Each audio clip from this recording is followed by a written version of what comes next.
Get your pen and write your story all over again. And this time, learn the lessons, motivate others, and share that inspiration. Dear Mugs FM with DJ Chini. Dear Mugs FM, noong ako'y bata pa, hindi ko alam kung bakit pakiramdam ko'y nag-iisa sa mundo.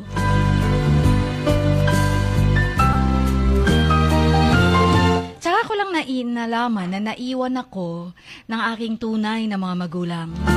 Hindi ko alam kung bakit ako napadpad sa ibang pamilya. Pero nung ako'y lumaki, naintindihan ko na kung bakit ako napunta sa kanila. Itago niyo na lang ako sa pangalang Belia. Pero ang tawag sa akin ng adoptive parents ko ay Kring Kring. Malayo, no? Inampon ako ng isang mayamang pamilya. Kung tutuusin, masarap sana mamuhay sa kanila. Yung adoptive parents ko, hindi naman naging legal ang pag-ampon nila sa akin. Pero sila ang nakagis ng mga magulang ko. Itago na lang natin sila sa pangalang Tita Linda at Tito Mario. Mabait sila sa akin noong umpisa. Binigay nila sa akin mga mamahaling toys, damit, dinadala sa mga magagandang lugar sa Pilipinas. That time, nakatira kami sa bandang Green Hills. Pero lumipat din kami sa Pasay. At habang lumalaki ako, nagsimula na akong mag-isip kung bakit mabait sila sa akin. Sobra.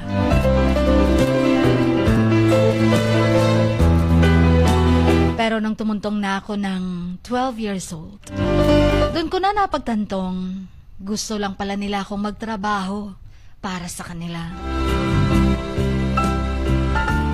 Lahat ng pwedeng iutos sa akin, ako ang gumagawa, ako ang inuutusan.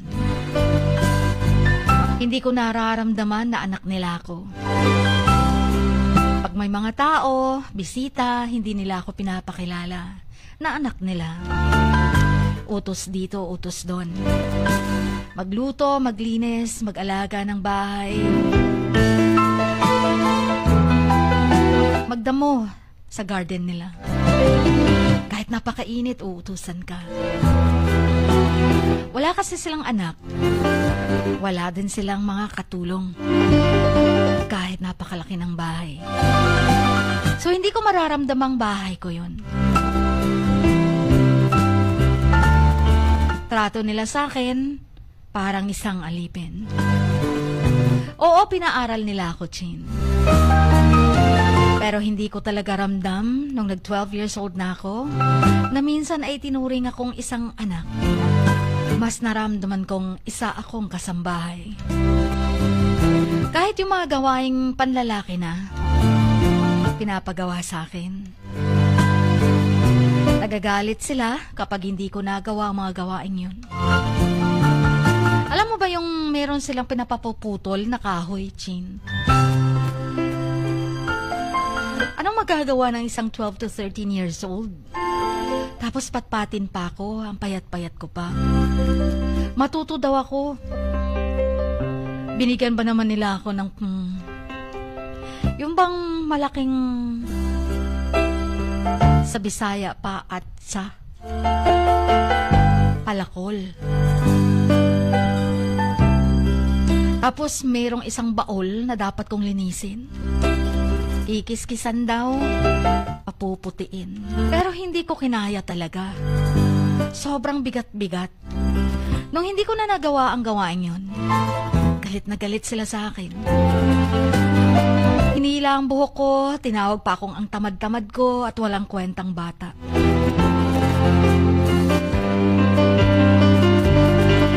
Binigyan daw nila ako ng pagkakataong maipakita ko ang kakayahan ko. Pero hindi ko nagawa. Kaya malaki daw akong failure. Nung ako'y nasa high school na, nagsimula na akong mag-isip kung paano ako makakatakas sa pamilyang ito. Yes, Chin, naisip kong lumayas. Naisip ko kung paano makakahanap ng isang bagong pamilya, yung mahal ako at tanggap ako bilang ako. Natanong ko tuloy, sino ba talaga ang totoo kong mga magulang? Kung bakit ako napadpad sa kanila? Kung bakit ako iniwan? So naghanap ako ng mga paraan para makatakas. Hindi kasi ako nakakalabas talaga ng bahay, Chin. Bawal lumabas. Pero nagtanong-tanong ako sa Facebook. Mga nakilala ko sa chat. Kung meron silang alam na mga taong pwedeng tumulong sa akin. Hanggang may nakilala akong may alam na isang organisasyon na tumutulong daw sa mga bata na katulad ko. Pero wala ding nangyari. Naisip ko din saan naman ako titira. Sayang ang pag-aaral ko. Nung 16 years old na ako, nakilala ko ang isang social worker na nagngangalang Miss Sans. Dati siyang nagtatrabaho sa isang organization at dati din sa DSWD. Tumutulong sa mga batang katulad ko. Binigyan niya ako ng advice at support at tinulungan niya ako.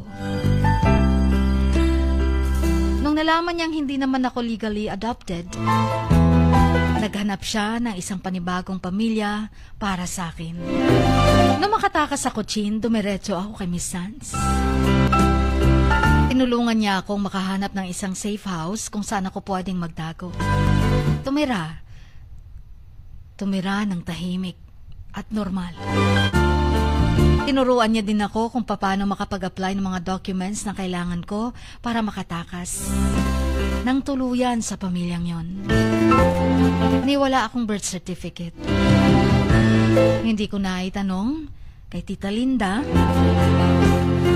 dahil lagi naman silang wala sa bahay at ayaw akong kausap. Nung 17 years old na ako, tuluyan na talaga akong nakatakas na. Nag-impake ng mga gamit at isinumpa kong hindi na ako babalik sa bahay na yun. Kaya dumiretso kami ni Miss San sa safe house at ako'y nagtago lang doon. Tinulungan niya ako ng late registration sa birth certificate ko. Nag-apply ng bagong identification card, mga documents na kailangan para makapag-apply din ng trabaho, magkaroon ng isang panibagong buhay. Noong ako'y 20 years old na, nakatanggap ako ng isang sulat mula sa isang abogado. Kilala ni Miss Sans na siya palang humingi ng tulong para makilala ko ang totoo kong mga magulang. Pero nagulat ako, Chin, at nagtaka. Dahil sinabi sa sulat na ang aking tunay na ama ay si Tito Mario din pala.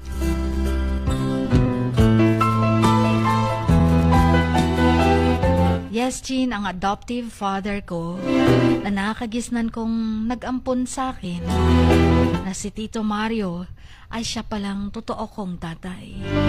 Ang sabi ko, bakit ko ba hindi ko alam na si Tito Mario ang aking tunay na ama? Pero kung bakit ituring ako ni Tito Mario na hindi naman talaga totoong anak, may alam ba siya?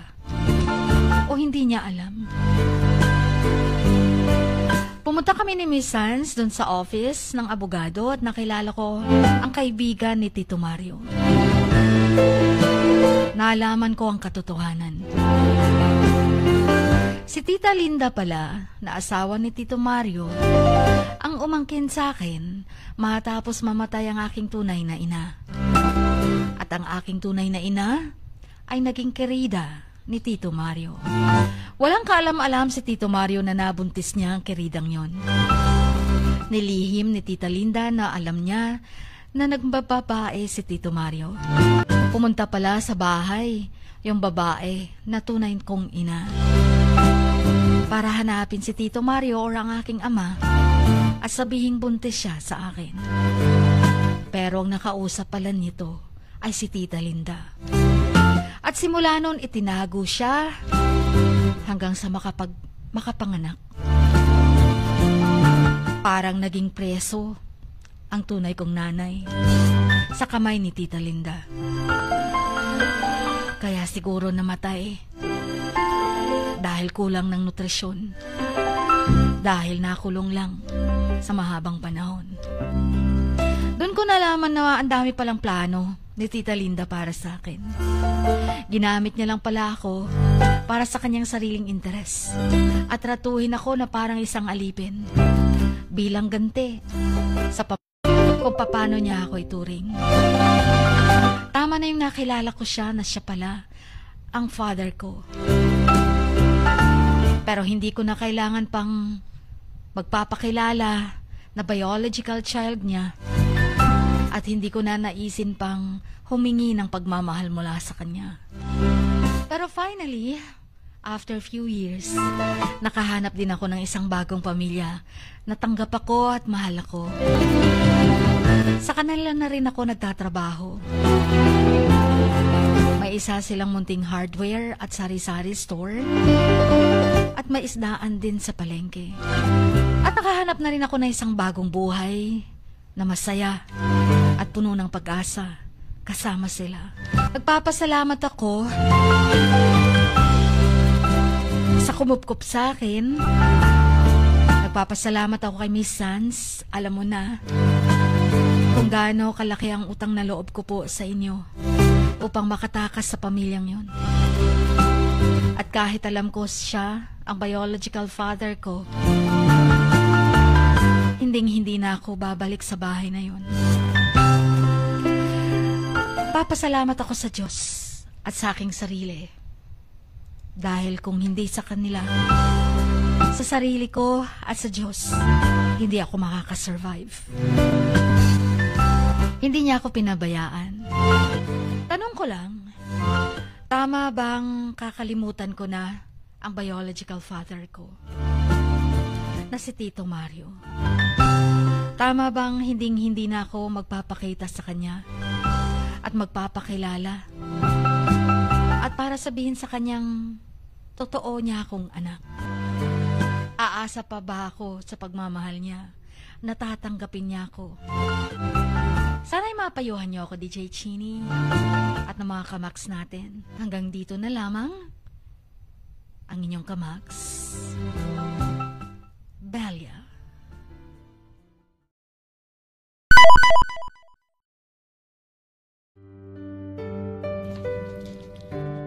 Sa bawat pagluha mo, may nakatagong kwento. Sa bawat ngiti mo, may gustong sabihin ang puso mo. At sa likod ng iyong halakak at maging sa pagkabiko mo, may mensaheng nakabalot sa iyong pagkatao. At ang tanging nais mo lamang ay mapakinggan ang mga ito ng buong mundo. Dear Max FM with DJ Chini. Life has got all those twists and turns. Stand up for what you believe in. What lies behind you and what lies in front of you pales in comparison to what lies inside of you. Dear Max FM with DJ Chini. Sabi nga nila, ang pagsusulat kapag masyado mong diniinan hanggang sa susunod na pahina ay nagmamarka. Katulad ng pagmamahal, kapag masyado mong ibinigay ang lahat, yung sakit na gawa ng nakaraan, dala pa rin hanggang kasalukuyan. Dear Max FM, you own your story and you are the author of your own book of life. Don't let others write your script, but let others hear your story and make them inspired.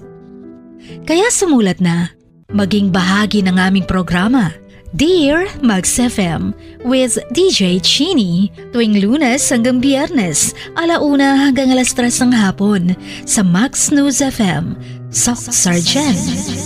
Love, life, and lessons from the past, only at Dear Max FM. with DJ Chin.